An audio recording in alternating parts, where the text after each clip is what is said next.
We're all familiar with the phrase net zero, the state where we stop increasing the level of greenhouse gases in the atmosphere.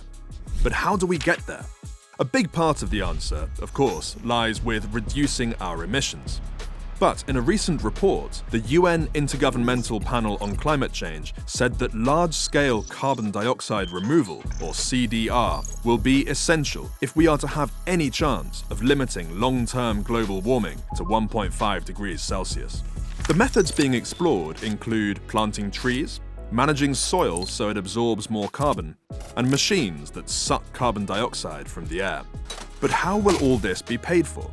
Entrepreneurs in the CDR space are pinning their hopes on the voluntary carbon offset market.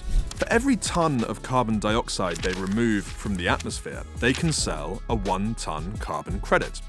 Businesses can then offset their own emissions by buying these credits and could then claim to be carbon neutral. But pure removal projects made up just 3% of all projects issuing credits from January 2021 until April 2022.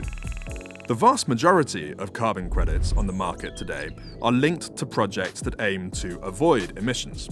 In a typical avoidance-based project, a developer might buy an area of forest and promise to preserve it. If the deforestation rate is below the local average, the developer sells carbon credits to reflect the tree loss that has been avoided. Avoidance-linked carbon credits are much cheaper than those linked to carbon dioxide removal, and many companies have been using them to claim carbon neutrality. But critics have said that some of these projects have far less impact than they claim. For example, if you protect one area from illegal loggers, they might just attack the next area with exactly the same climate impact. Also, the carbon impact of a forest-linked offset lasts only as long as the trees survive. The voluntary offset system is currently unregulated, and allegations of greenwashing are growing against companies using low-quality offsets.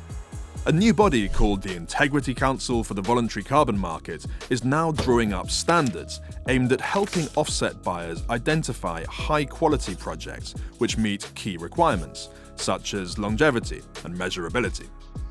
It won't be easy. Checking that offset projects genuinely deliver the benefits they claim is difficult and laborious work. The Council also wants to standardize contracts for offsets, making them easily tradable on a market. But valuing the relative benefits of different projects is extremely complex. Improving the offset market's effectiveness is a major challenge, but as scrutiny of the space heats up, companies will need to choose their offsets more carefully.